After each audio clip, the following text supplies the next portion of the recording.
All right, ladies and gentlemen, we are finally back. We took a little hiatus for the holiday, but we are back.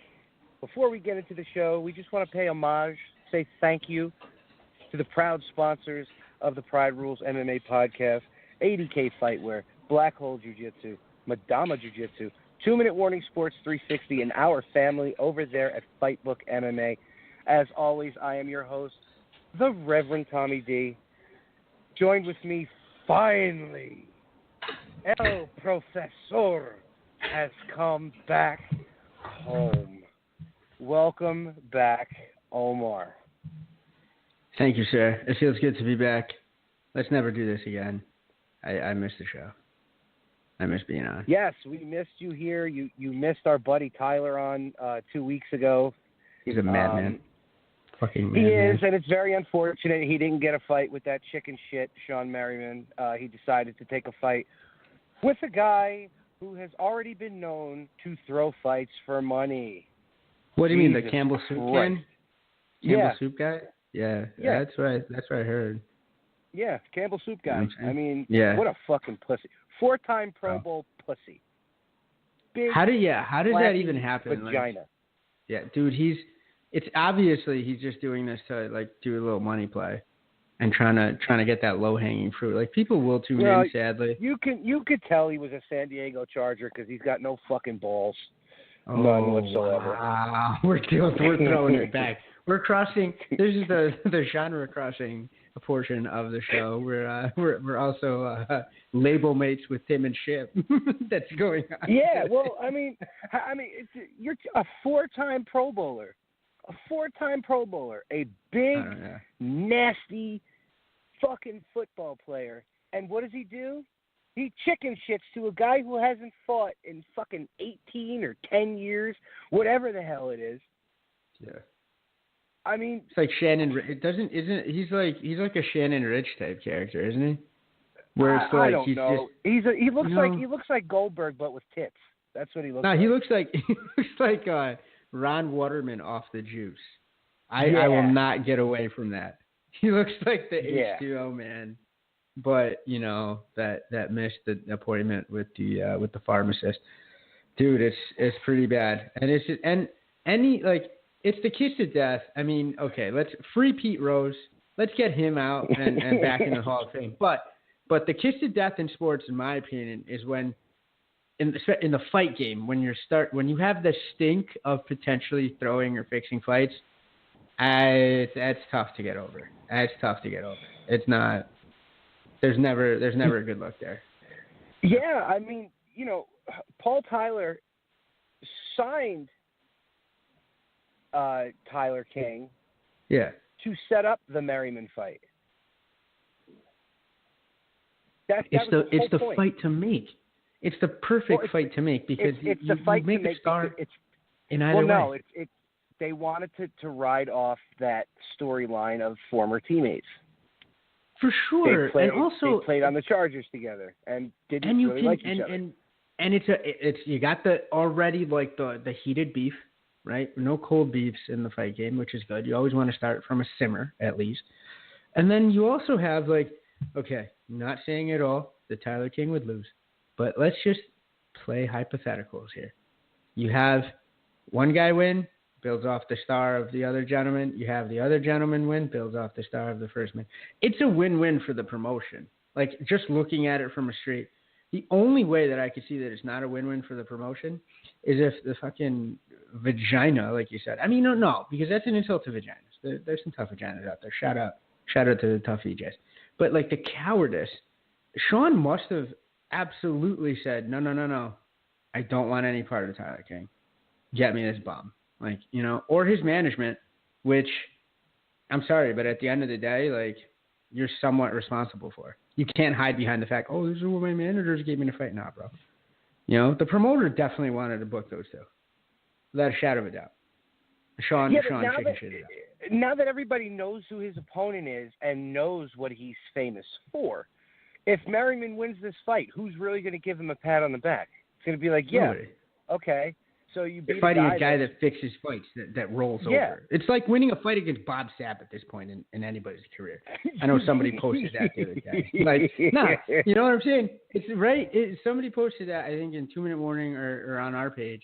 And I was just like, oh, okay, that's Bob Sapp. And you educated motherfuckers, and I'm glad you did, because I'm just like, yo, if at this point you're posting about fights and you don't know who Bob Sapp is, come on, man. You know, he's like the fucking Johnny Appleseed of fixing fights. I didn't know that he was Warren Sapp's brother. I didn't know that. Is he? No, he's not. I mean, I know. I don't know. Go I never on. did any fact checking, but I never did any fact checking, but and I haven't seen them together. But no, that would mean that they're Batman, right? Isn't that the thing? I haven't seen you and Batman in the same room. That's true. But maybe they both like prostitutes the same way. I don't know. But. Yeah, I mean, he does love Japan. Yeah, dude. You know, he had his pick of the litter in Japan. I've heard enough Rampage Jackson stories to educate me about their predilections over in the land of the rising sun. Oh boy.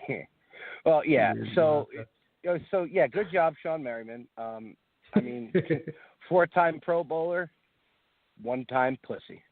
Yeah, just straight out. Now this becomes a lose-lose for Merriman.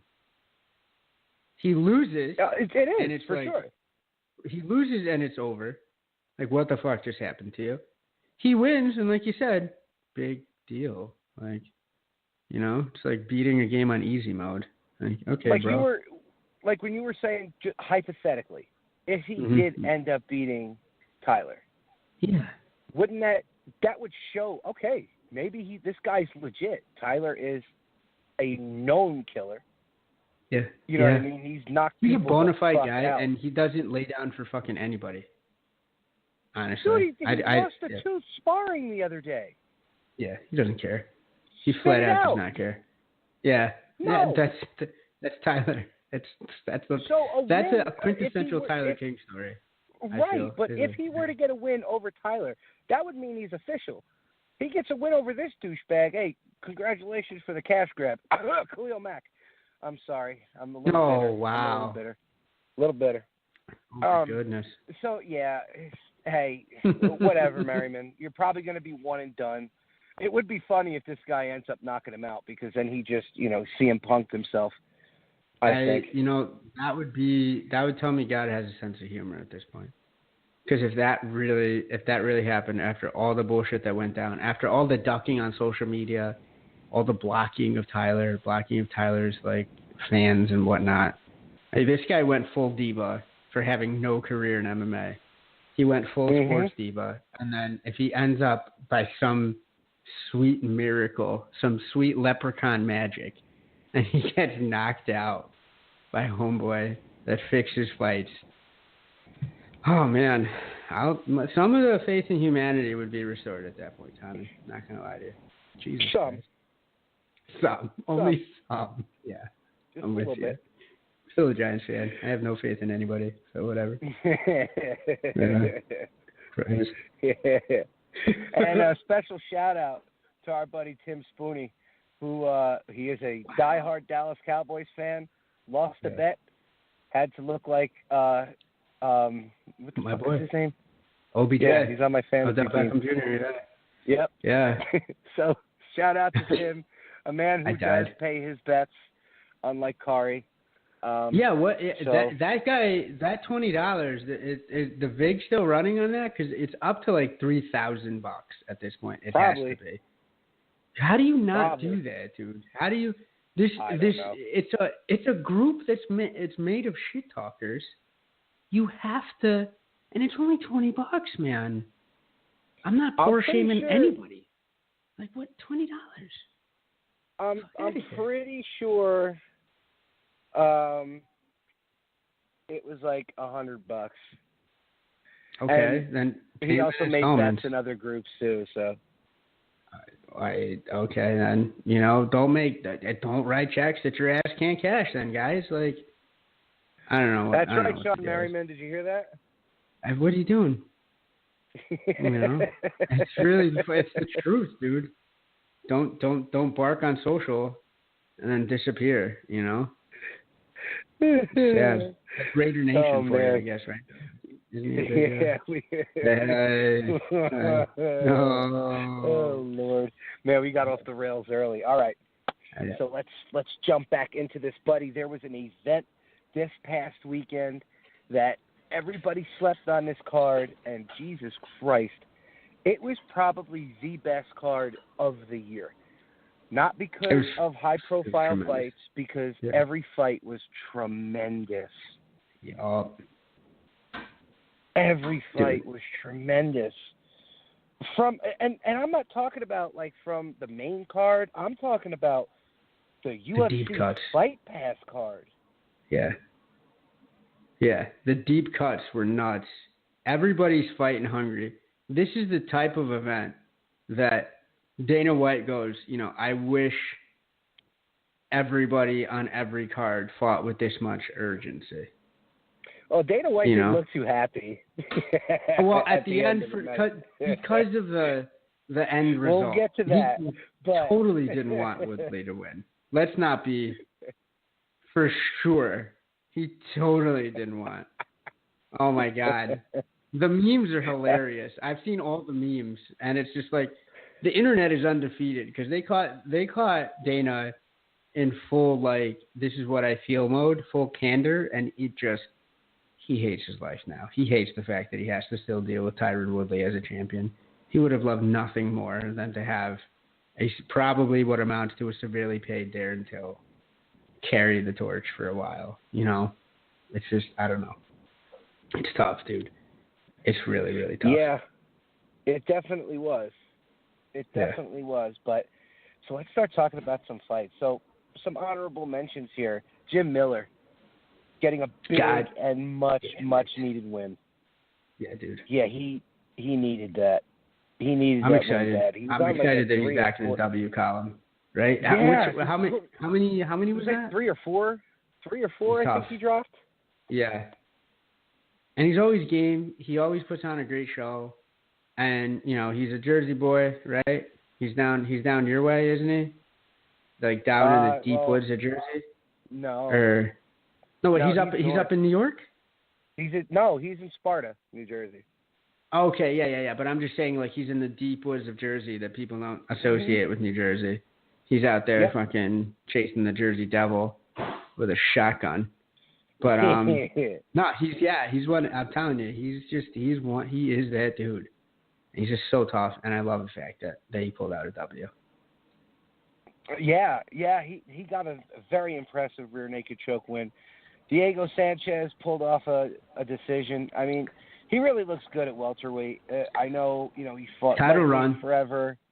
Title run, man, right? You think? No, that's what he said, right? Like, isn't that what the word was? He's crazy enough. He's fucking crazy enough that he might actually try for it. I wish I believed in myself 1/100th of the amount that Diego Sanchez believes himself. Yeah. You know what I'm saying? I just can't believe it. But I've never, I don't think I've been in my own mind as good at anything as Diego Sanchez believes he is at fighting. Call me crazy. Well, I was nasty at Donkey Kong. Isn't that what everybody says makes, separates Conor from the rest of the pack is, his confidence in himself?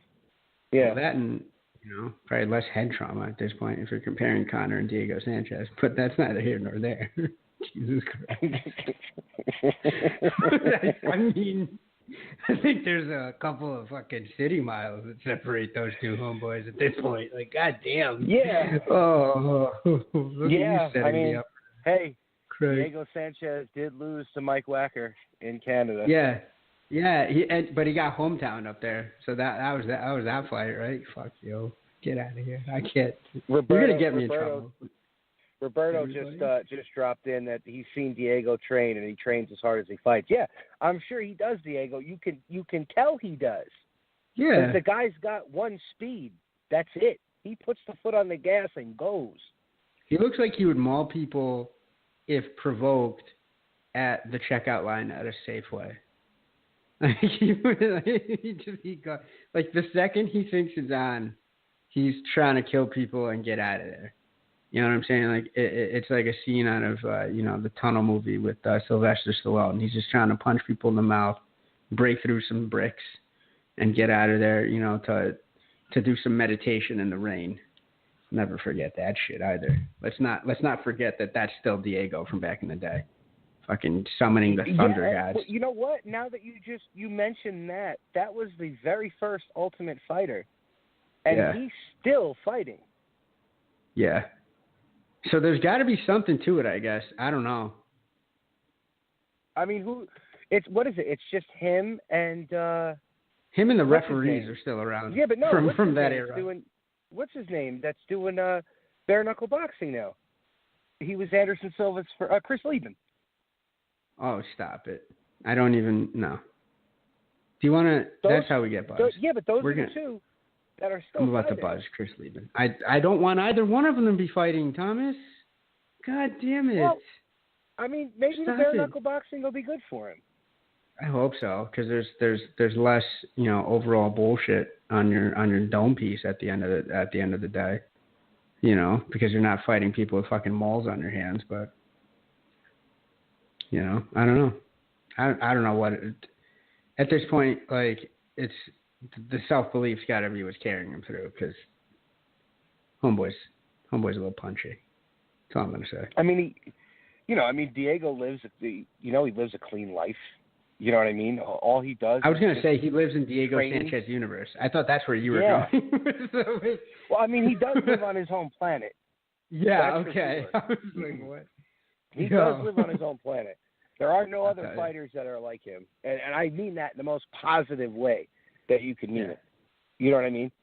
I get you. Like and he's devoted his life to the fight game, and I think that's probably 90 to 95% of what keeps him in the fight game, I believe,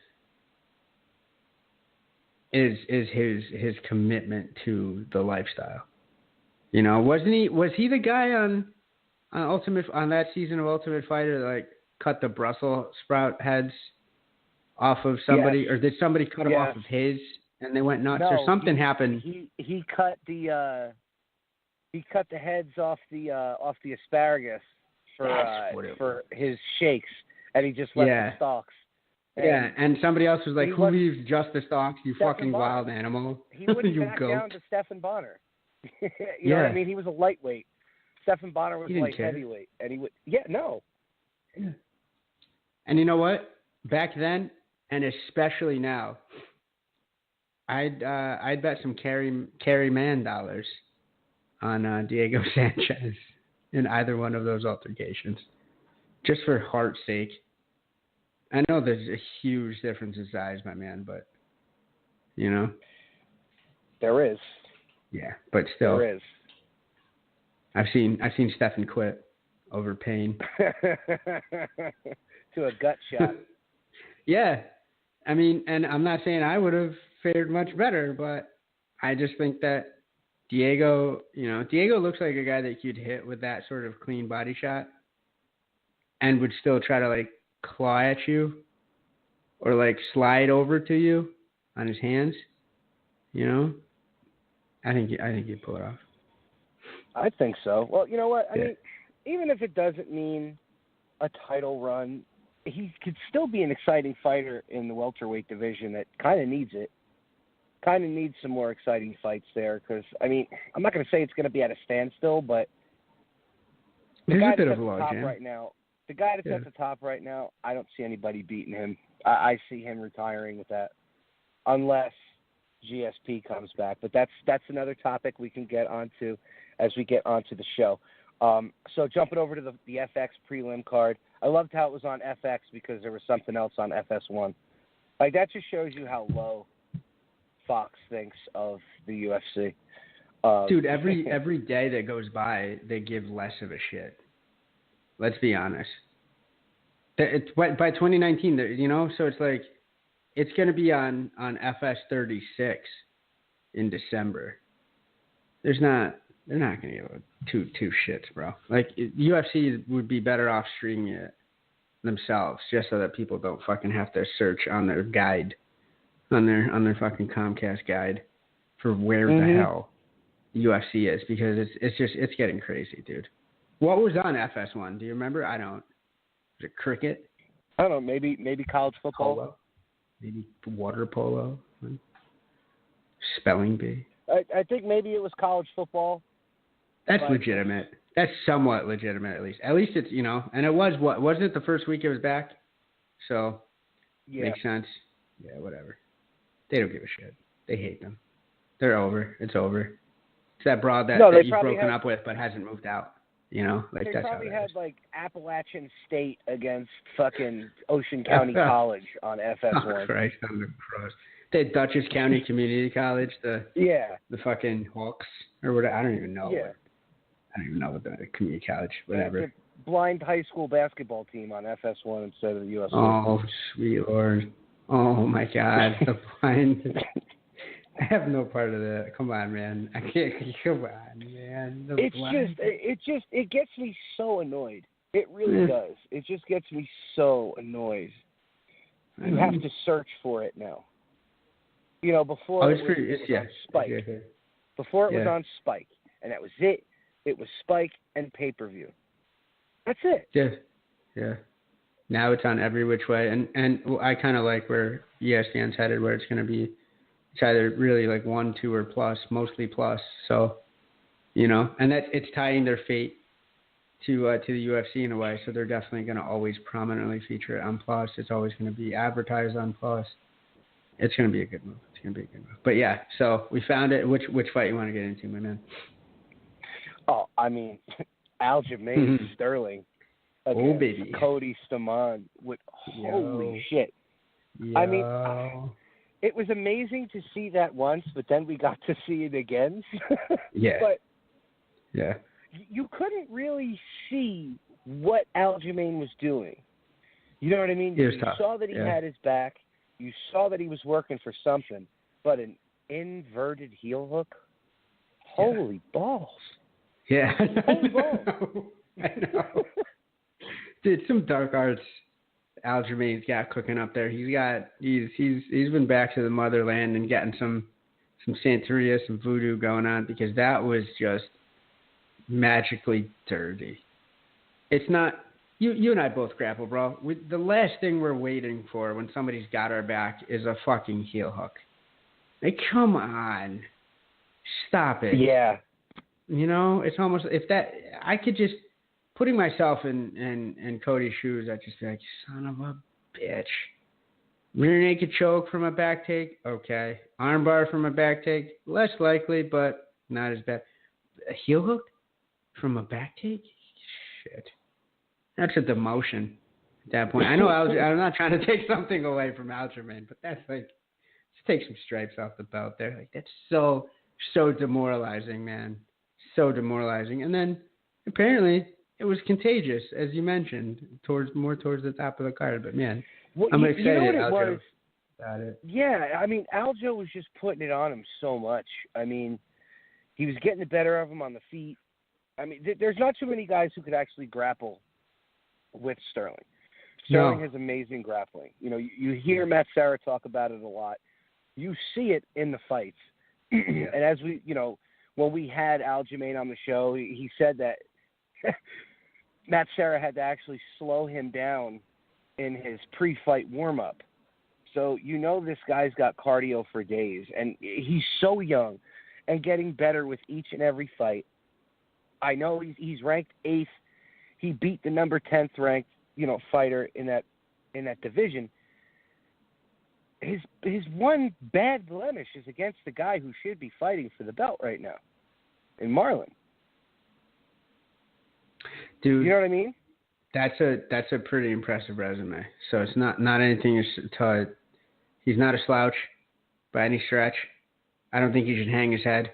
He said the things that a fighter says after a loss, but a lot of fighters don't follow through. He said, I'm going to come back better. And like you said, what's really the most exciting, I think, out of this entire situation is how still young he is and how much he improves from fight to fight, which puts his ceiling, in my opinion, much, much higher than a lot of people will even start to give him credit for. So, and he's already doing wild shit like this. So if this is happening and the ceiling's that high, who the hell knows, man? But One more fight, also, title shot. What do you think? Yeah, but let's also not forget he brutalized the former champ of that division. He beat him from pillar to post when they fought. Yeah. That bad. means something. Yeah. It should, at least. I mean, we are assuming that things are logical and, that sort of stuff. I mean, who knows? In my thought process, it should set up a fight that we're going to talk about in a little bit. But big ups to Aljo. Huge win. Hopefully we get to talk to him again soon. So let's jump on to the main event of the FX prelim card.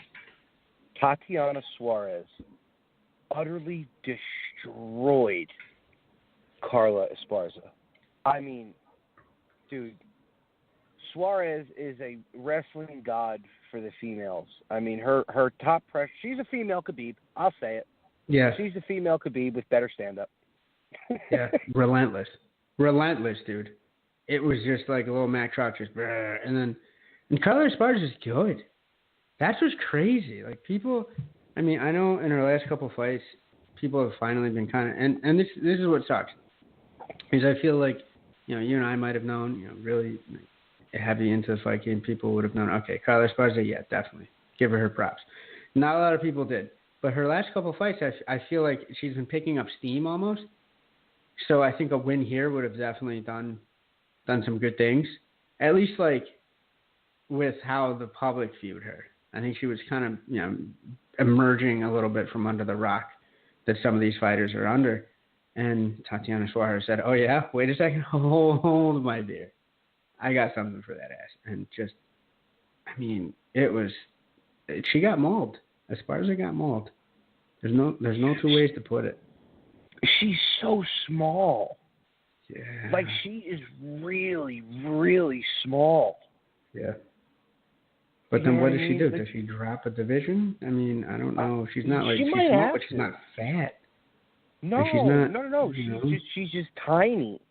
Yeah. She's just really tiny. And against somebody like Suarez, I mean, if you watch the Ultimate Fighter show that Tatiana was on with Amanda Bobby Cooper, Tatiana, pretty much her whole life, she said she wrestled with guys. So she's got that, she's got that strength there. You know what I mean? Because if she can hold down a guy in the wrestling room, what do you think she's going to do to somebody smaller than her? Smother them like a blanket. Oh, absolutely. Yeah. I mean, it's a different, I'm not trying to get into any of that crazy debate, especially with this WNBA heated stuff that's been going on. I know. I'm not trying to get into this, but in the fight game, it's simple. If a lady trains with dudes primarily, and then you set her loose upon a female division, which is what you do. It's not like I'm ever suggesting that she be set upon the pro division and the men's bracket there. And you set her loose against ladies, she's going to kill ladies 9 times out of 10. Look at Cyborg, for God's sake. Aren't Cyborg's training partners, a lot of them were primarily dudes? Pretty much. And then when she gets into the cage, it's like, oh, okay, cool. I'm taking a night off. I'm fighting a woman. I hate to say it, but if that's what it is, same reason why dudes would fight bigger guys or train with big guys, and then when they fight professionally in their division and they're fighting people their own size, it's like, wow, I'm a kid in a candy store. That's what it is. Just science, man. Yeah, and you know what? And when Suarez is on top, she doesn't just lay there. She's working. No, she's punishing. She's hitting you. She's just, it's like, what it reminded me of in a weird way was like when you get really good at the UFC video game, so you get like a really stifling top game person, but you're not just laying and praying, you're racking up all sorts of damage and points with like just chopping away. They try to get away, you reassert, chopping away, and then you see round over round the effect that beating is having, and you're just like, oh, fuck, poor lady. It's awful. Yeah. Yeah, I mean, that was a big win for her. What do you think is next for Tatiana, honestly?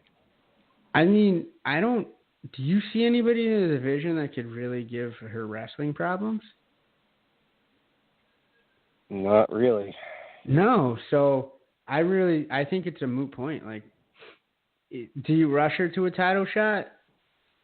I don't know. I think you give her a number one contender shot. Yeah, you want to, because I think you want to also, like, from a matchmaking perspective, like, give her another chance. I'm not saying make her a household name overnight, because God knows the UFC doesn't know how to do that with anybody not named Brock Lesnar, John Jones, or Conor McGregor. But at least give her another shot to get her face out there. And maybe don't put her on the prelim. Maybe have her be the curtain jerker on the main card somewhere. Or, if you don't want to put a slot, on a pay-per-view, put her on a main card somewhere else. But give her a little bit more shine. And I think, in my mind, she'll deliver. This was like a wrestling heavy fight, but it wasn't boring by any stretch of the imagination. So, what more do you want from her?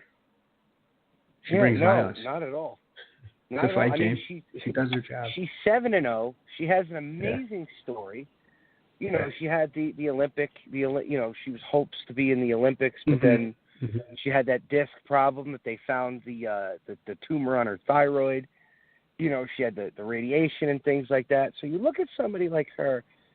That's somebody that you want to market, that you want to promote. Again, like Absolutely. a Nick Newell. Like a Nick Newell. Hey, look, this is somebody who fought through adversity, and look where they are right now, on the grandest stage of them all. I mean, it's not rocket science. It's really not. It's not rocket science. But it is to some UFC matchmakers. So go fucking figure. Yeah, that's a damn shame. It really is. Sucks. But you know what? I mean, she's making a name for herself, and hopefully they give her a number one contender shot because, well, why not? Why not? Are you going to do the Khabib thing? Are you going to wait for her to get to 25-0 until she finally gets a title shot? I hope not. Are there 18 other women for her to fight at this point? No. I don't think so. There's no 18 other women in the fucking division, man. You got to give her one more, and also it's over. Yeah. Yeah, you're right. Yeah. Well, buddy, let's jump on to the main card, which started off fireworks. Bro. Abdul Razak Al-Hazan knocked out Nico Price in 43 seconds of the first round. Wow. It's some wild business. I mean, it's like you settled in and we're just getting the salsa on your chips.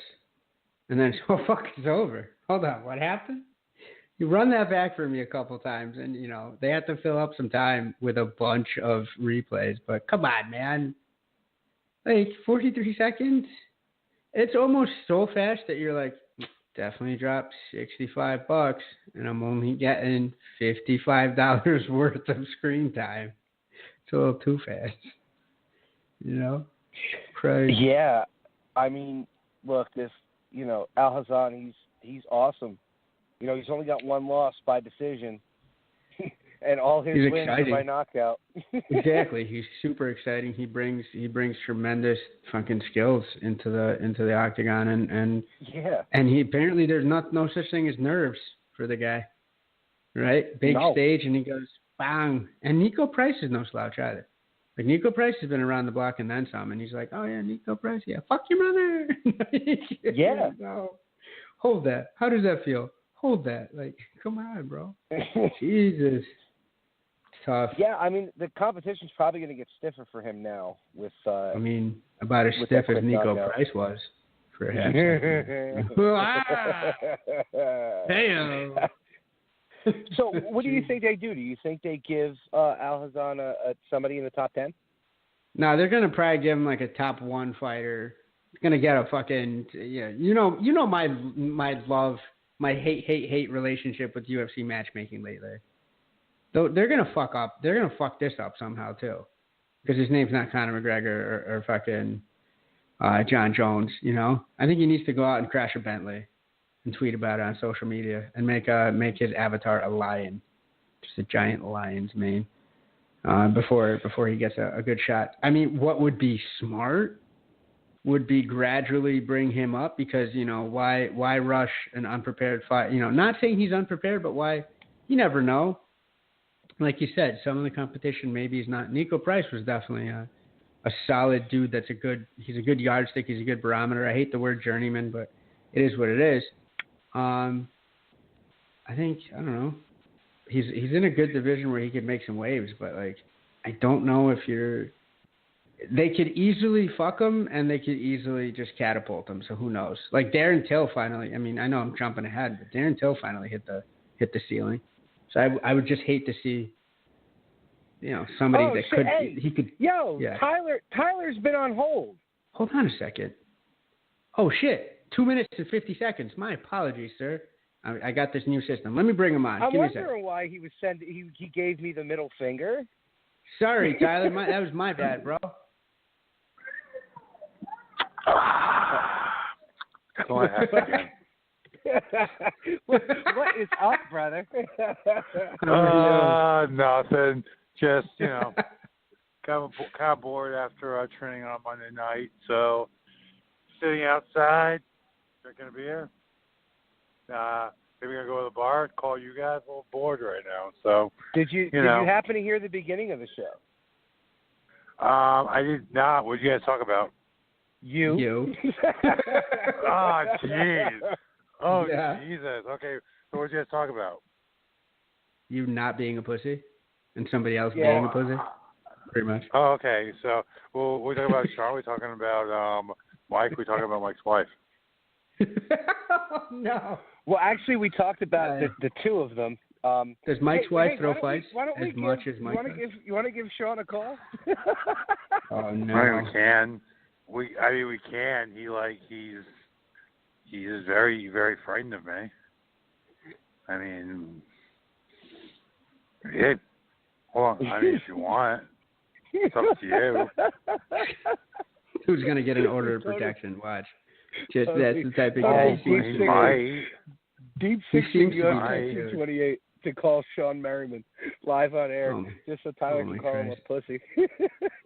I mean, he is a pussy. It's like, no, there's no two ways around it. I mean, Mike Borka is pushing 50. It's not like me where I'm like, I just turned 38 and I don't look like that, but it's the facts. But I mean, it's not like Mike Borka. Mike Bork looks every bit of 50 years old. What? Go ahead. Isn't Bork known to throw fights? Isn't that he throws fights. He throws fights. He wore a T-shirt in Pride. Like, he throws fights and he wore a T-shirt in Pride. Like, come on. He wore a T-shirt in Pride because he was afraid of. He wore a T-shirt when he fought in Pride because he was embarrassed of his man titties. That's a fact. I mean, if you want to fight someone, if like that's who you want to fight, I mean, cool, but it's just gross. It's fucking disgusting. I feel bad for the promotion. I feel bad for the promotion because they're gonna have to really build that card because there's gonna be nobody flocking. I mean, from what I know about the card and the announcements that are coming up, some personnel that I know they've acquired, it's gonna be a great card regardless. It really is going to be there are going to be some good and interesting fights. So think about the fact that Levin versus Baroni is even the main event. It's going to have some great fights. There's going to be some new names you haven't heard of from a while that are going to be kind of rejuvenated. You're going to see some cool shit in this card, like straight up. I mean, if someone will actually fight me, you'll see. No, I'm on it. Oh, you are on it? Nah. So wait a minute. I am scheduled to be on it. They need to find me an opponent. Well, I mean, unless Sean like tries to kibosh on it, which I could definitely see him doing. But whatever. He's probably afraid to face me. He probably doesn't want me on the card, so he might be pressuring for me not to be on the card. I don't know. That's the kind of person he is. He's a coward. Like, I'm not, like, this isn't even me, like, going to promotion mode or anything like that. Like, he's legitimately afraid. He wants to play fighting. So that's why he's fighting a guy like Mike Bork, because he wants to play fighting. He doesn't want to challenge. He's not a real fighter, no matter how much he wants to be. Like, if he came out and, like, fought me, I'd give him respect, but he doesn't have that kind of balls. He doesn't. I'd give him respect for stepping in the ring, but he just wants a cakewalk fucking fat guy. It is what it is. I mean, his very ego, like, won't let him, like, face the possibility of losing. He wants to play the game. He wants to pay this guy off. He wants to pay this guy money to freaking take a dive. It is what it is. So, I mean, not much else in that. I mean, what else can I say? The guy's freaking terrified. He's terrified. We talked about that for a good probably 15 minutes when we opened the show of how much of a big floppy vagina that Sean Merriman is. A disgrace to being a Pro Bowler. Actually, disgrace. I mean, yeah, I would second that. I mean, the guy tries to glom on to anywhere he can get fucking attention. That's why he's doing it. I mean, dude, you played for the Bills for half a season. I think you suited up for 6 games. Now you're saying you want to, like, go to fucking hang out with the Bills Mafia and fucking do, like, get fucking slammed through a table? No, you don't, bro. You just want to fucking pander to people so they'll fucking like you. Because no one fucking likes you because your mentor was Ray Lewis, fucking jerk. Jesus. Yeah, nobody likes him. He's a clout chaser. He played for the Chargers. That's That's why nobody likes him. Yeah. Oh no, his trainer called me a clout chaser. Oh, what, they called you one? Yeah, his trainer called me a clout chaser after Jesus I posted the video. After I posted the video of him hitting pads. But straight up, I'll go like wherever the fuck that guy trains, and I'll fucking. I have backers right now that'll put up to $10K in cash, and I'll fight him. I'll fight that dude in a fucking dojo match, any rule set. I don't give a fuck. You'll be the. We're gonna see some Kimbo and Sean Gannon. No, like straight up, like wait, Sean Shitty Met coach that like wants to talk shit. Like, dude, I'll show up I'll show up wherever the fuck. Like, bring $10K in cash while the fucking bet match. Fucking rising rules, elbows allowed. Let's go. Like, I don't care. Any rule set, I don't care. Any rule set, I do not care. That's why he doesn't want to fight you, though, Tyler. Like, this is the type of shit. What? Like, you're saying it nonchalantly, and that's, I think, scarier than saying it with like bluster and bravado. It's like, no, I actually live this life. I'm a professional fighter. Let's see what we're gonna do. I'm a prize fighter. Put up some money. It's almost scarier that fight you're like, for the fucking prize. Yeah, exactly. Fight for the prize. Yeah. Jesus. Dude, if like people around him want to talk shit to me, okay, put your money where your mouth is. I mean, I'll fight him. I'll fight you. I don't care. But you know what I find funny? You know what I find funny about all this? And I said the same thing about, you know, like a guy like CM Punk. If one of us had a name, right? Yeah. And I said, I want to go play football for the San Diego Chargers. He would call me a scab. He would call me every name in the book. What makes it okay for him to come into a combat sport, bless you, come into a combat sport and make rules up as he goes along? Because he wants to. I don't get it. Because he thinks he's a star and he wants to play fighting. Everyone wants to be a fucking fighter. No one wants to take any tough ass fights. It is what it is. Everyone wants to be a fighter. Very few people like fucking live that life. Very few people are real. Like Nate Diaz said, he's like, look at fucking Struve. He's 7 foot Struve. Like, the Spurs aren't giving him a try just because he wants to. I mean, you want to come into my sport? Like, and here's the other thing. Like, I came in, fought regular other heavyweights. I definitely won some fights on my speed, athleticism, strength, prowess, things I learned in football. That was MMA, man. That was after I had a little bit of ground instruction. I mean, you're this fucking elite athlete. You want to jump into, like, and here's the other thing. I want to fight him in, like, a limited rule set. Like, I wouldn't have my greatest attribute fighting this guy, and he's still afraid to fight me. Like, I would have my greatest attribute. Which is the ground game and the grappling. Being ground fighting. being a grappler, being an outstanding grappler.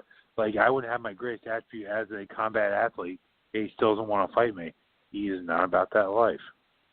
It's a perfect opportunity for him to sneak by.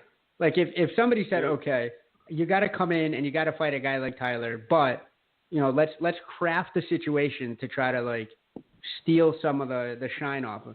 You're right. It would be, hey, only boxing. It's only boxing with no gloves. Yeah. Like, come on, man. It's boxing with no gloves. I mean, this is not a little playing field because I could bust my hands up. I mean, I won't because I know how to punch, but, like, I mean, fuck, man. And he still won't take it. He's really not. He's really not about that. Like, no. Here's the other thing. I've already agreed. I've already made a declaration. I'll fight Bork, then fight Sean the same night. I'll fight them both in one night. I'll fight Bork first. We're gonna fight Sean.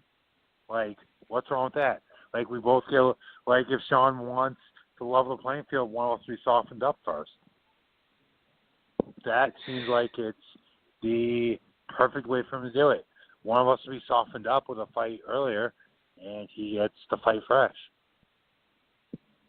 That's some old school UFC pride shit right there. I'll do it. I love it. I'll do it. Love it. Have there been any fights on that? There's a story about it. WBKFF Fightbook actually put a story out on it. Yes, they did. That was a great story. On it. And a female friend of yours decided to post that on Instagram, and Sean Merriman decided to slide into her DMs, didn't he, Tyler? What? I mean, that may have, when I say that may have happened, I mean, yeah. I mean, yeah. Tyler, got the fuck. Come on. The setups, dude. Like, that's the natural kind. Yeah, oh, geez. When I say that may have happened, yeah. It may have happened. Fuck. I mean, listen, talk about what you want to talk about. Like, that's the other thing. Like, hey, I gave you that information. I don't hide behind anything. I fucking know all my shit, so I put it out there. So, yep, Sean's trying to fucking Sean. How am I gonna say this without being the most offensive human being ever? No. Sean's taking a liking. You forget what show you're on? Yeah. Sean is taking a well. Actually, like, there are people here I actually don't want to offend. Sean's taking a liking to someone I'm spending a good amount of time with, a good friend of mine, if you will. Yeah. Good for you, Sean. I mean, I don't know. I mean, what am I gonna say? Like, that happened. Yep. I can hear how diplomatic you're trying to be, bro. Sean may or may not be looking at every one of her Instagram stories and whatnot, but I mean, you know. But he is. But, I mean, he may or may not be doing that. But when I say may or may not be doing that, it's like someone definitely told me that he's doing that. So, whatever. I mean, it's just hilarious. Let's poke the bear, but it's funny. Let's poke the bear, but I won't fight him. Pussy. Yeah, that's pussy. I know. He wants to try getting one over on me. It was something like I think he like freaking messaged her at like 5:28, and then she texted me at 5:29 telling me. It's like, come on, bro. I think he's making up some shortcomings. I don't know what those shortcomings could possibly be, but I mean, is there any thought? Is there any thought, Tyler? Like, is there any thought that he's you know this more than I do? Like, is there any thought that he's trying to play the long game and maybe like, because he's got to know that, you know, like he's got to know that. No, he's like, no. I mean, whether he hears or not, I fucking own his soul. Like, dude, you're my fucking bitch.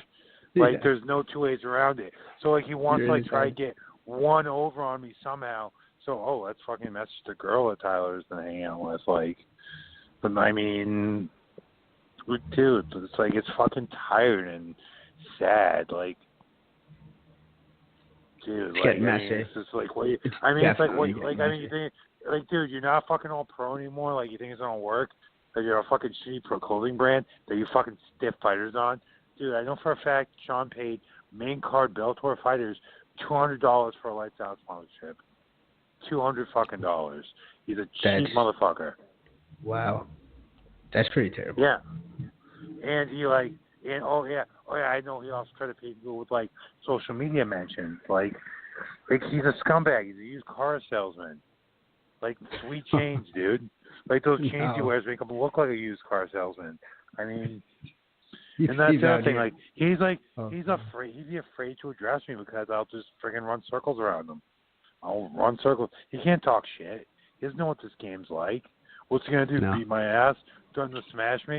I'm gonna tell him. You try to tackle me? Okay, good, tackle me. You're fucking heel hooked. Yeah, like that. Yeah, pretty much at that is point. What it is. Yeah, it pretty much is. Like, come on, bro.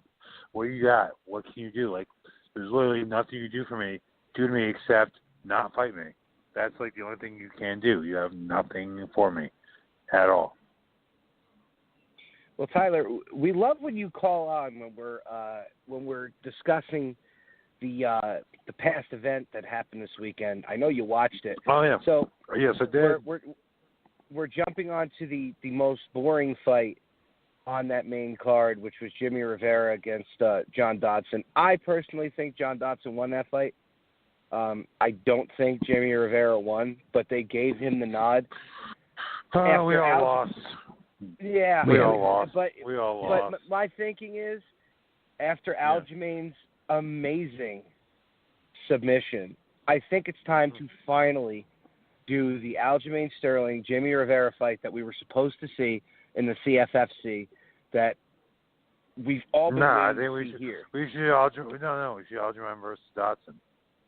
Like that's Aljamain needs a real fight. Like they should give him Dodson now. Like I mean, I would say give him Rivera at 1, but give him Dodson. Wait, did Dodson get the nod? No, he won. Rivera. Oh, okay, yeah, give him Rivera then. Sorry. I had a little brain fart there. Yeah, give him Rivera. But I thought Dodson's a bigger name, but give him Rivera. I thought Dodson won that fight. I mean, from what I watched and like from when I say what I watch every now and then. Then I'd like get a drink of my beer and I would talk to the lovely lady that was watching the fights with me. That got messaged by Sean Merriman right before that. But anyway, I was paying more attention. I was paying more attention to her than that fight. So I mean, the fight was forgettable. I'd say give Aljamain Sterling the Rivera fight. Whoever's higher ranked at this point, Aljamain deserves a real fight at this point, in my opinion. Well, yeah, but they also have that backstory. They were supposed to fight in CFFC. I don't know exactly what the hell happened, but there's that backstory there. There's that angst between the two of them. You know, it's almost like that angst. It would definitely be a good striking match, but I think if it got to the ground, we'd see some really awesome stuff from the two of them. It would definitely be more of an exciting fight than the Dodson fight was. I think Aljamain wins down the ground. I think Sterling wins down the ground all day long. I think Aljo wins too, but I mean, what I'm going to say is more for John Dodson. I think Dodson actually needed this fight. He needed this fight to win. The announcers were talking about the entire time how he's not the same John Dodson that he used to be. What do you think's going on with that, Tyler? Switching weight classes late in his career. I mean, he made the push to be 125er. It just didn't work out. I think he lost to Mighty Mouse twice. So I mean, tried to move back up after he'd been, cutting down for a while. Like his body's probably just all out of whack. I mean, I don't want to I think the problem with Dodson is he's the poor man's Mighty Mouse. He couldn't do it at 125, so he's just like an undersized guy at 135. Yeah, that's tough because I mean he was on a really good streak. I mean he's still one hell of a fighter, but I mean he lost. Yeah, he did, but I mean he then moved down to 125, fought Mighty Mouse twice, lost twice. Wasn't really much to do. I mean honestly, at this point, his best bet would probably be go back down to 125, try to challenge Henry Cejudo. I could see that. I'd be rooting for Dodson hard in that fight. It's his best bet at this point. I mean, there's nothing else for him really at 135, and the reason he left 125 was because he lost those 2 fights to Mighty Mouse. So I mean, honestly, at this stage in his career, what do you got to lose? Give it one more fucking go, my man. If you want to give it one more try, that's your best bet. I mean, cutting weight, that much more weight this late in his career at his size isn't ideal, but I'd say this is his best bet get. Any chance of a title shot. Yeah, it's got to be tough. Like everybody says, oh, it's just 10 pounds, but like a buddy of mine that small is a lot of weight. Yeah, but it's like a percentage of your body weight at that point, though. Yeah, Tyler's absolutely correct, right? Yeah. Like, well, no. What I was going to say is one of the guys I train with, buddy of mine, he's very, very good friends with Frankie, and I had asked him, is Frankie's thinking about dropping down to 135? He goes, he told me that cut would just suck at this point. I mean, the guy walks around at 150-something pounds. So that cut probably would be tough for him to cut down to 135. Not to mention he's in his mid to late 30s now, too. It's the age, too. It's tougher to cut when you're older, yeah. Oh, yeah. I mean, unless you're me, but, I mean, well, come on. We're not all. I'm talking about really the other 90%. Come on, Tyler. I really wish it was a 225 weight class. That would be, so fucking ideal for me. Aren't they gonna, though? Or is it gonna take too long? Like, what's the deal with that? It's never gonna take off, and I'm old. It'll happen in the UFC when Dana White leaves and somebody else takes over. I feel it. Well, I mean, it'll be fun because you can do things with it'll be a lot more fun because you can do things with the bigger guys, the kind of tweeners, that can cut down to 225. But could never make 205. There's some of those guys in that heavyweight division. Make an extra belt. Those are some really exciting fights. I wish there was a super heavyweight division in the UFC. That'd be too much. You'd have some really fat people in that division. Every fight is 3 rounds. You would have. No, Tommy's always mentioned the super heavyweights, and I'm just like, I don't know, man. I don't know. You do every fight for 3 rounds, even championship fights. It would just be rock'em sock'em robots. It would be awesome. I do not like this idea. he's chuckling at you, Tommy. He's not feeling it. I'll take it 2 beers if you're down back shot. What'd you say, Tommy? Yes, I'm at the bar ordering. You're at the bar. Yeah. There's a bar. No, there's a bar right downstairs from my place. So. Okay. I'm in one of those moods tonight. I got you. So he's the first. I wish food. Yeah, you're the first. You're the first guest that we've had that is ordering drinks at the bar and on live radio right now. It's all good. Why? Really? That's unfortunate. Well, that means you just got to call in more.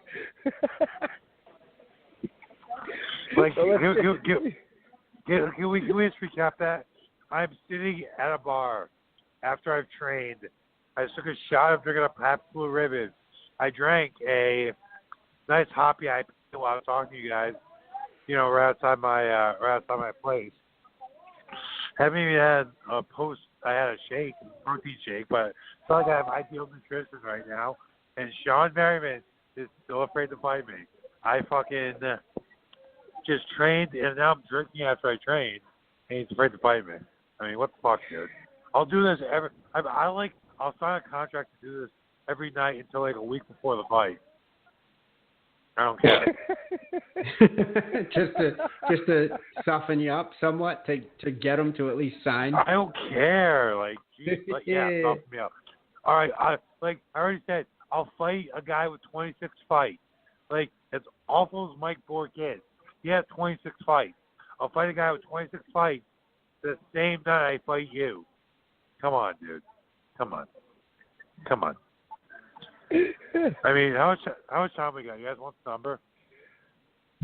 We're good, man. Yeah. I'll text you the number right now. Are you beautiful? Well, Omar, what do you think? It's up to you, Thomas. I'm telling you. If we call him, Sean, you're doing the talking. I'm not. I'm good. That's all you guys. I want to get this going. Oh, Jesus. If anybody in 2 Minute Warning happening. is not listening to this show right now, there is a good chance that we are calling Sean Merriman. There's an absolute really good chance that might happen. So while we're... oh, boy. Hold on. Someone just called my pocket. Hold on 1 second.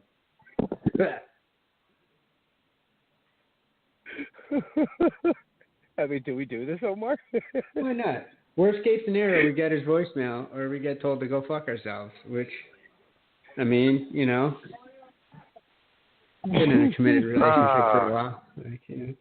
Hey, guys. So, Tyler, Yeah. we're going to do this. Why not? And We're not? if he why not? Phone, Why not? If he picks up the phone, you're doing the talking. You got it? Why can't you guys do the talking?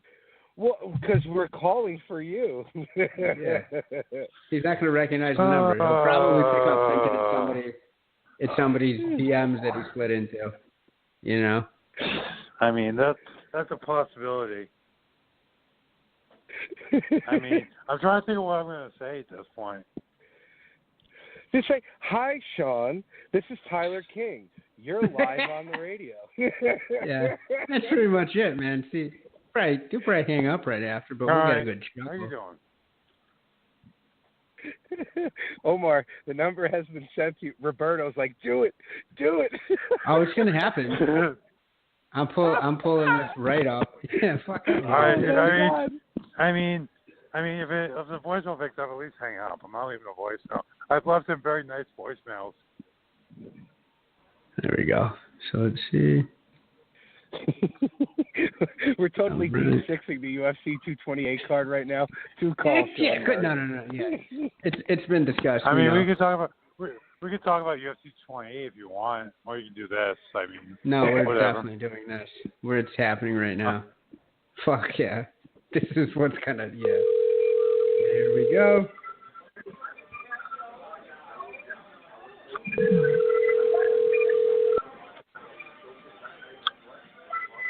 I don't think he's gonna pick up. Yeah. I would actually bet more. Hello? Hello? Hey, Sean. Tyler, Hey, you're what's live up? What's on this? the radio. Oh, it's Tyler. You're live on the radio. What's going on? Are you afraid to talk, buddy? Yeah, he hung up. He hung up, but he actually picked up.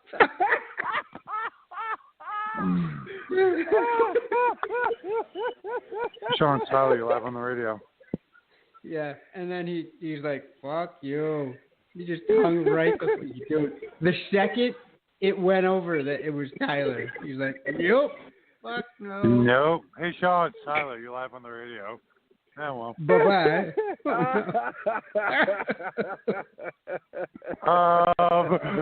My friend just text me and goes, "Oh my God, you're a fucking riot."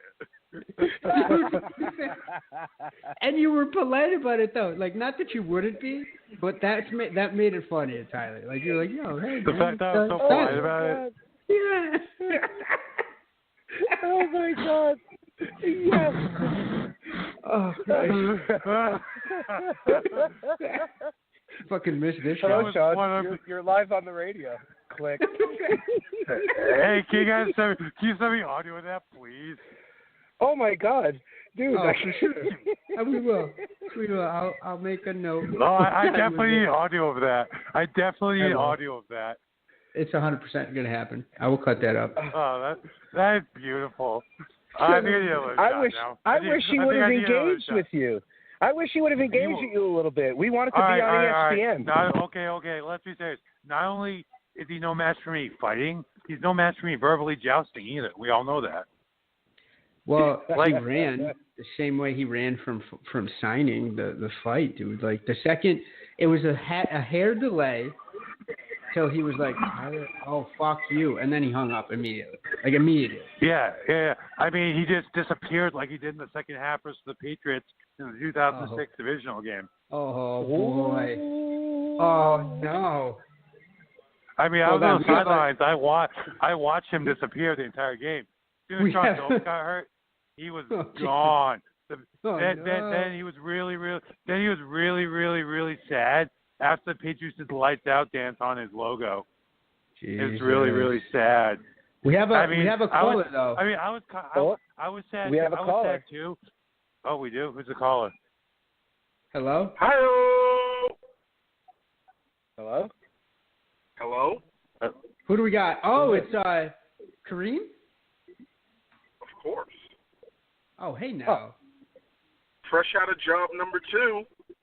Calling in to get some kind of airtime, bring some class to the show. Damn it. We were hoping that it was Merriman. It's the wrong black guy. We wasted the good surprise on the wrong black guy. Oh, no. Well, I mean, you were hoping. All right. To get a phone call from that guy. Dude, we just called him live on air. Did he? I was busy working, but please tell me he had something to say for himself. No, he didn't say anything. He bitched out really bad. As soon as he heard it was Tyler and you're live on the radio, he hung up. Yeah. Dude, I can't. Oh my God. Yo, we completely derailed talking about the pay-per-view for that. And you know what? Thank you, Mr. Merriman. You did not disappoint, because I guarantee you he's probably going to be on social media tonight saying something about it. So, Tyler, when he does, make sure you out the podcast. Just make sure you send me screenshots that you block me. That's true. You can't tell. Yeah.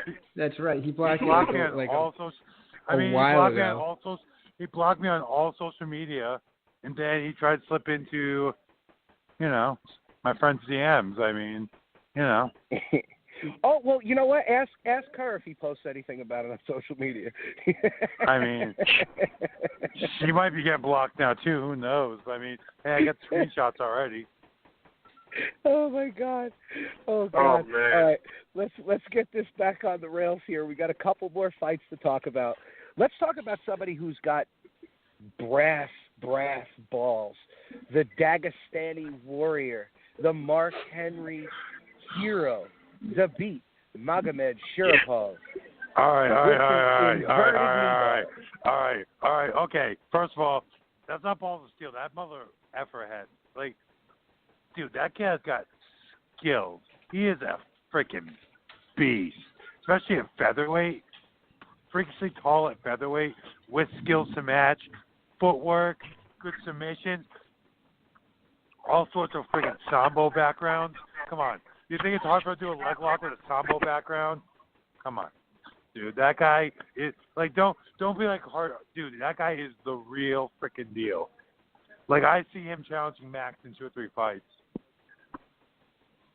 Yeah, well, I mean, I can see that.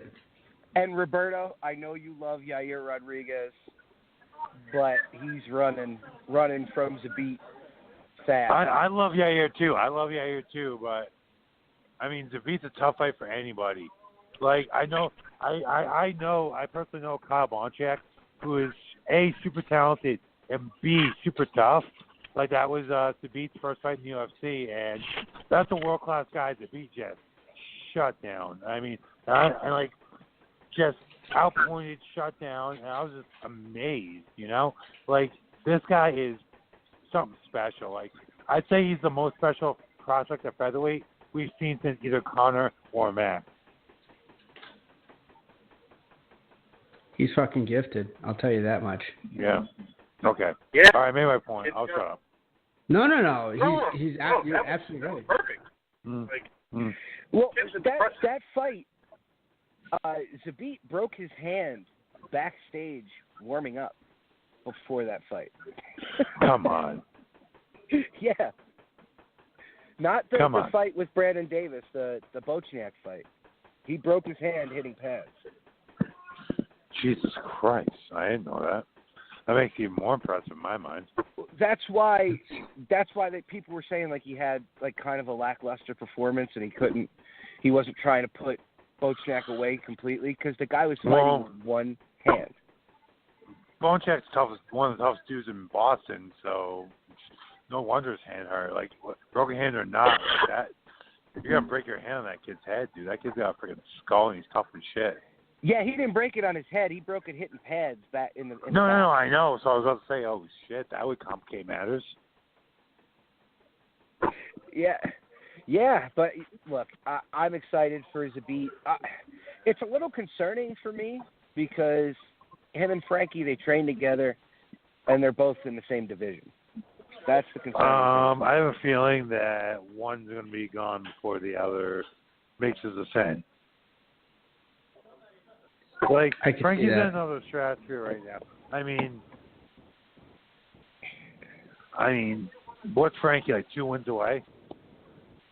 The beat's like 3 or 4 wins away. Well, Frankie honestly should be getting the next shot after I think the Holloway fight.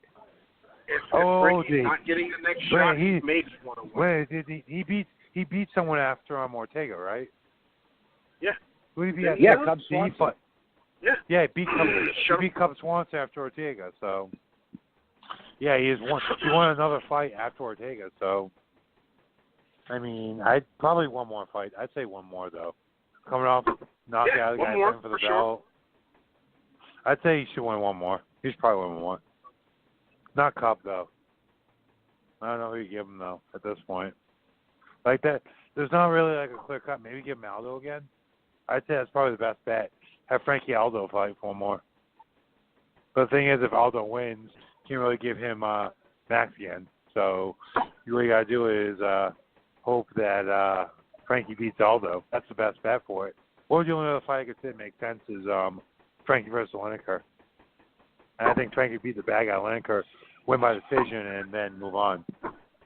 Yeah, they won't do that Aldo fight again. They're not going to do 3. They won't do that.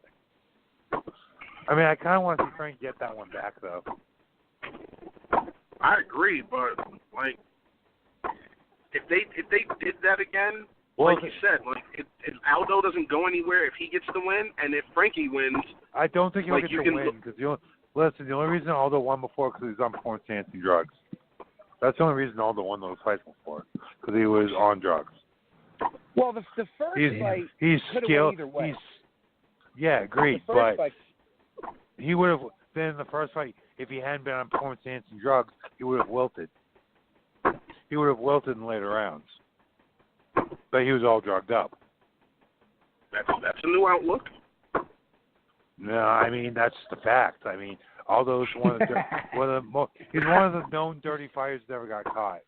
Remember during the McGurk camp when USADA agents went to Brazil to collect a sample from Aldo? Oh yeah, he ran. And they got them kicked out. No, he didn't run. The Brazilian commission he spilled the sample. Stopped USADA at the border and dumped out the samples. Like, Aldo's been dirty forever. So I think if this fight went down now and Aldo wouldn't have drugs, I think it'd be a different fight. Yeah, I guess we're just going to have to wait and see. But I definitely think Zabit is a couple wins away. But with the UFC marketing machine, they might skyrocket him just because he's making a name for himself. I mean, he's very good, but as far as his look, I would say he's very marketable. He's very, very, very, very good. As far as his look goes, I mean, if you like Abraham Lincoln looking guarders, I mean, kind of your thing. I mean, yeah, Yeah. I mean, oh, Tyler. Such a colorful way to put it, right? It's fucking. Listen. He's a bad motherfucker. He probably slapped the fuck out of me, but he looks like a goat hurting Abraham Lincoln. Let's be serious. Oh no. Well, as history shows, Abraham Lincoln actually could fight. So against vampires. That's what makes him look better. He's like a legit Abraham Lincoln from Dagestan. Oh, man. He You guys does are what fucking he killing does. me right now. Oh, Imagine me let's from jump- Dagestan looking like an American icon. That could be like a niche industry in Dagestan. No, I'd walk around with a top hat on, taking pictures with people. I'd be like, "Yo, come on." Yeah, but like you'd be like, who you'd be like, Abraham Lincoln. This is Abraham Lincoln, the 16th president of the United States. So I get his fucking ass kicked by like an angry mob. I don't think Zabit's getting his ass kicked by an angry mob. I would give him like 3-1 odds if Dude, it was everyone, him against three everyone in dudes. Dagestan can wrestle that has weapons. Oh yeah. Like Absolutely. goers with knives, like pitchforks and shit. They can all wrestle. Come on. That's But a it's- hardy people right there. A mob of them. Come on. Right, but now Zabit's you're you're mixing What? that elite wrestling with the Ricardo Almeida Jiu-Jitsu and Mark Henry stand-up. Damn. But it's still an angry mob of Dagestani people that can all wrestle and have weapons. I gotta side with Tyler on this one. A mob of angry, like farmer type Dagestanis, because he keeps mentioning pitchforks. Exactly. That's a crowd Yeah, control weapon exactly. right there. Like that's one person can Yeah. keep like 4 other people with no weapons at bay easily. And Yeah, you get a exactly. mob of those sons of bitches, you can stop a cavalry charge. And that still happens in Dagestan. That's how they fight their wars on horseback. So I get that. I get that. They fight their wars on horseback. Okay, I'll take I it. mean, why not? I feel like we're all It's drunk a with you, mountainous Tyler. region. It is. So llama or goat. They ride goats then instead of horses. Horses are tough in mountains. Speaking of mountainous regions, Are you around? Oh, no. cheers. Speaking of mountainous regions, we were robbed of the co-main event that So you everybody guys wanted close to up? see with Valentina Shevchenko against Nico Montano. Okay, but before we start talking about the co-main event that we actually did have, do you think it's time Nico gets stripped, Omar? Sure, you get stripped. I think they strip her? she did. I didn't hear it was a Yeah, she Yes, did. they did. They already did. they already stripped her. Yeah, she's stripped. She's stripped and she's stripped and Valentina's fighting for the belt. Yep. You know, it's only fair. It is only fair because they stripped Conor due to inactivity. They stripped Colby of his bullshit belt because he couldn't fight Tyron for UFC 228. They've given her chances. That was kind of bullshit, by the way. Oh, what? The Colby thing? Yeah, he was hurt. That wasn't real. It wasn't real. I mean, it wasn't real, but he was the interim champion. Yeah, but it wasn't. The president said so. The president said so. So, I mean, I feel bad for Nico. I really do because it's just like her. In a sport where you need to have the physical and mental capabilities of it. It's just her body. I just think is just completely shutting down, which is a shame. It's a shame. But like, what's her issue? Is she too Was big it the for weight the cut division? this time, Move up. Omar? Was it the weight Say cut again? this time? All right, Was it the weight cut for her? Is there any truth to what Valentina said either? Like, here's the thing. People that have won the belt off the show, The Ultimate Fighter, have not done well historically in their first couple defenses. Like, that's just a thing. Like, people that have actually won the belt, I think the most successful person coming off, show into a belt match was Matt Serra. I think everyone else that's won the belt has like lost in their first defense. Carlos Esparza, what's her name? Nico. I can't pronounce her first name, but she didn't even get the defender belt. Like, people that win the belt off the show, they don't fare well. Yeah, it's a shame. I mean, I think it would have been a good fight with her and Valentina, but we'll see where they go from there.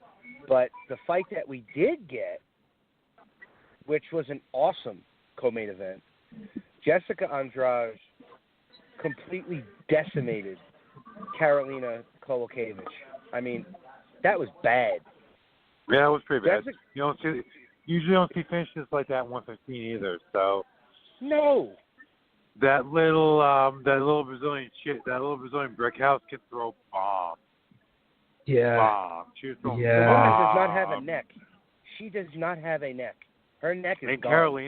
Karolina is a pretty big 125er, but she just got swarmed and had no answer. Yeah, no, it was holy crap. I didn't think it was going to be as bad as it was, but that was bludgeoning. Mm-hmm. So Tyler, what do you think is next for Ms. Andrade? For who? What do you think is next for Jessica?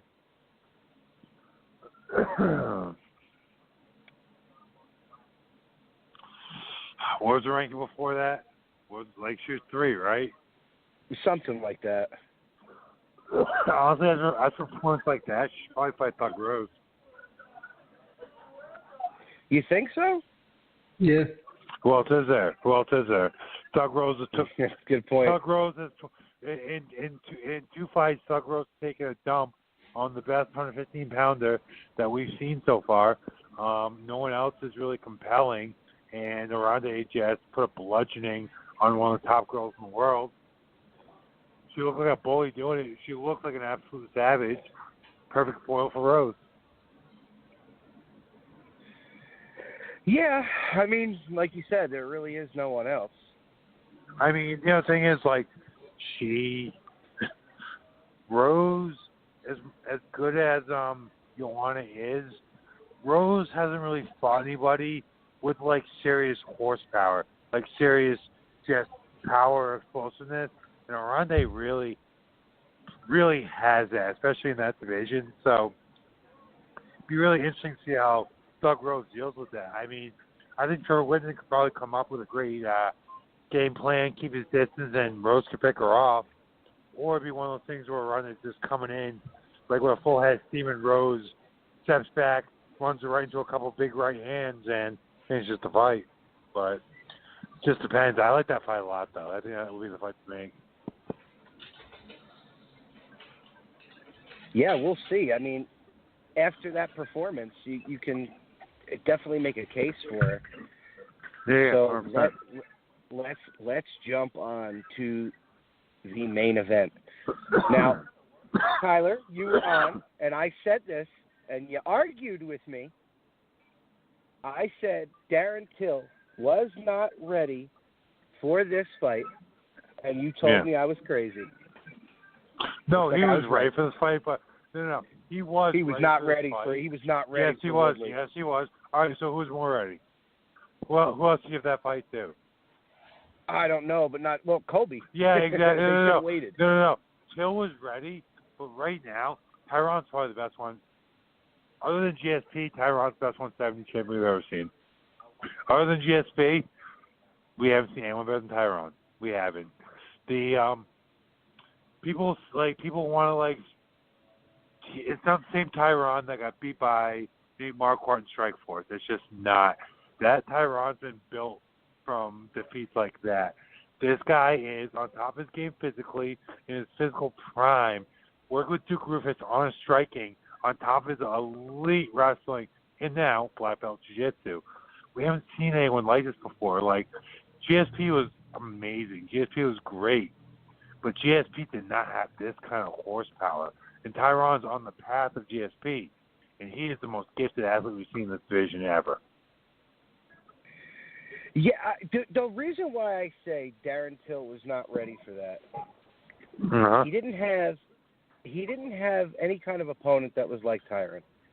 I don't think he won. Yeah, but he also beat the guy. With Wonderboy. He beat the guy. He beat the guy that took Tyron to a draw and a decision. Till Nah, it wasn't a clear beating, but listen, the only other thing you could have done with Till is give him one more contender fight versus another. He was number 2, so he could have fought 1 or he could have fought 3. That was it. Who's 1 and who's 3 right now? Or who was 1 and who was 3? Like, yeah, like, can't really think of anything compelling. But it was probably like Damian Maia and Cowboy. Not Cowboy, but it's probably Damian Maia and someone else. You guys scrambling right now? Give me those rankings.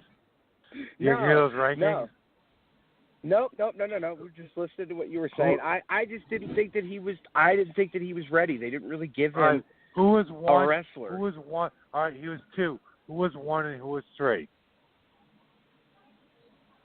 Who was 1 and who was 3? Colby's right up there. Okay, so he could give it to Colby. Colby wasn't ready. Okay. Rafael dos Anjos. Colby was the interim champion. So 1 was probably Dos Anjos, who just lost to Colby. 2 was Till, who was 3? I had Colby, Till, Rafael, Stephen Thompson, and then Robbie Lawler as the top 5. And who? Lawler. Yeah, exactly. Like, you could not, in the top 5, the only one you could give that fight to in the top 5 was Till. There was no one else to give that fight to. There just wasn't. Who else can you give that fight to? Everyone else had already fought for the belt or lost Tyron. Like, Damian Maia couldn't do it again. Stephen Thompson, like, none of those fights make sense. Tyron already beat all those guys. For me, I think, because we're going to close out on this. For me, I think for Darren Till to have been somewhat ready, he might have had to fight somebody like Kamaru Usman or even Colby Covington first. That's just what I think. Well, Colby wasn't ready, so maybe Usman. And Usman is boring. He's very, very, very, very, very good, but he is boring. And hey, I can be boring. I can be boring too. At least I am entertained when I talk. Guys, please. All right. Well, listen, we're going to close out on that. Tyler, thank you for calling in and having a ton of fun with us tonight. This was absolutely Give me audio. amazing. Get me audio of that phone call. I will. Oh, you will have it. You will have I marked down when. So, I marked down when it was. So. You will definitely have it. So send me some sound files. Send me some sound files. You will get it, trust me. We just wanted to shout out to our sponsors, 80K Fightwear, Black Hole Jiu-Jitsu, Madama Jiu-Jitsu, 2 Minute Warning Sports 360, and our family over there at Fightbook MMA. I am your host, the Reverend Tommy D, joined with me tonight by our brother Tyler King, El Profesor, Omar Sangarima, and Kareem, who was on and had to drop off. Ladies and gentlemen, we are Pride Rules Podcast. We will see you next Monday night. Good night. Sean Merriman. Mwah.